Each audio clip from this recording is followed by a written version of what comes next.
So yun guys, magandang umaga po sa ating lahat mga ka-showing, magandang umaga po Luzon, Visayas, Mindanao at sa buong mundo mga ka-showing.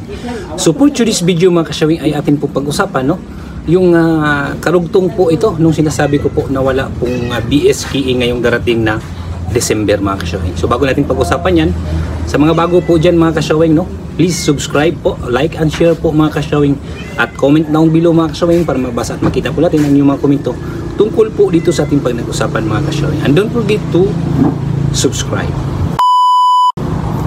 So yun po mga ka-showing na ipag-usapan po natin na yung sinabi ko po nung nasundan po dito na video na wala pong maganap na eleksyon po ngayong December. So totoo po yun mga ka-showing at kinumpirma din po ni Queen Siring yung isang vlogger din po na sinasabi niya sa kanyang vlog na mayroon pong taga sa kanila na pumunta po sa Kumilik upang humingi po ng COC form para po mag-fill up po ng COC form. At ang sabi po ng Kumilik doon sa kanila ay wala pa raw utos na galing po sa national mga ka-showing. Kaya ang ibig sabihin nun mga ka-showing ay wala pong maganap na BSKE ngayong darating na December. At isa din po ang nagkumpirma mga ka-showing sa pambansang kagawad na si Kagawad Boots po, ang sinasabi po niya na yung mayroon din pong pumunta sa Kumilik at humingi din po ng COC form at hindi rin po binibigyan ng taga Kumilik yung humihingi po ng COC form dahil nga wala pong utos sa taas. Kaya yan nga ang sinasabi ko po sa inyo mga ka-showing na wala pong BSKE ngayong darating na December. Kaya tuloy po yung Republic Act 12232. Yun po ang susundin na batas po ngayon at ang magiging BSKE ay sa ngayon na pong darating na November 2026 mga ka-showing. Wala pong maganap na BSKE ngayong December. Dahil kung gusto po ng gusto po ng Supreme Court na magkaroon ng eleksyon noon pa, nung umpisa pa lang na buwan na ito ang nagdesisyon po sila. Kahit wala pa pong desisyon yung Supreme Court ay ganun din po ang sasabihin po nila na constitutional po yung Republic Act 12232. Kaya sa mga gusto pong magkaroon ng eleksyon dyan ngayong December ay ito po ang sasabihin ko po sa inyo na wala pong maganap na BSKE ngayong darating na December mga ka-showing. At hintayin nyo lang po sa 2026 November mga ka-showing. Isang taon lang din naman yan.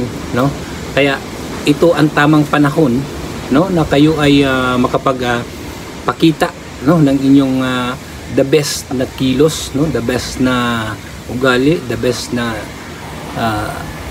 galaw ninyo, ipakita po niyo, tumulong kayo sa dapat na tulungan para po pagdating po ng BSKE ngayong darating na November 2026 ay ibubuto kayo ng mga tao po dyan sa inyo dahil nakikita po nila yan at hindi po nalilimutan yan.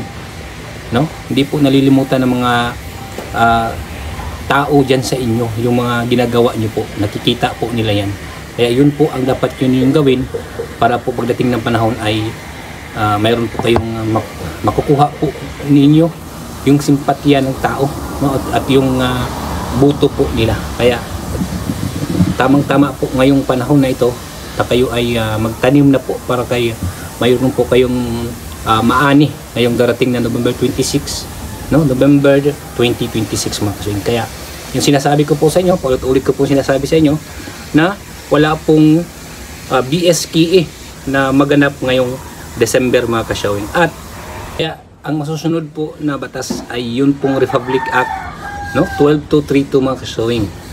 At magiging 4 years na po ang isang termino po ng barangay officials mga ka-showing. At 2 term na lang po pero 4 years. So yan po mga ka-showing, yun po ang ating yun po ang susundin.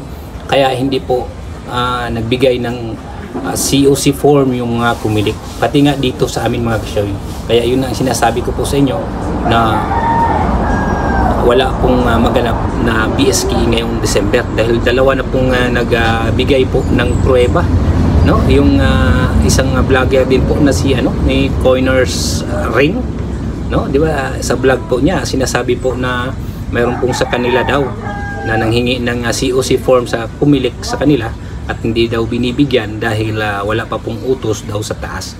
So, kailan pa ba sila mag-utos kung matuloy yung BSKE sa December? Di ba? Ilang araw na lang, no? Ang nakalagay kasi sa calendar of activities is October 1 to 7 ang filing ng COC. Pero hindi pa po sila nagbibigay ngayon. No, yung iba kasi, alam mo yung dati kasi mga kasaway, no?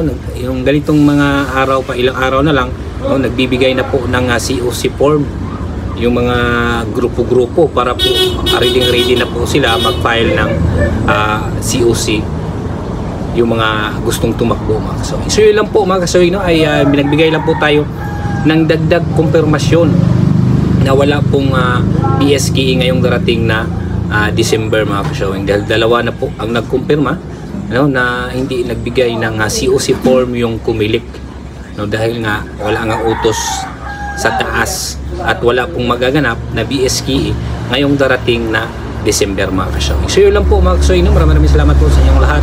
Sana hindi po kayo magsawa at sana po lagi sana kayong nakasubaybay po dito sa ating channel mga kasawing. At sa mga bago po dyan at sa mga napadaan lang po sa ating channel mga kasawing, no? Please subscribe mga kasawing at pindutin ang notification bell, i-bell all nyo na para updated kayo lagi sa mga bago kong upload na video, lalo na po yung mga katulad po dito na content mga kasawing. So yun lang po mga kasawing, no? Maraming salamat po. Thank you for watching.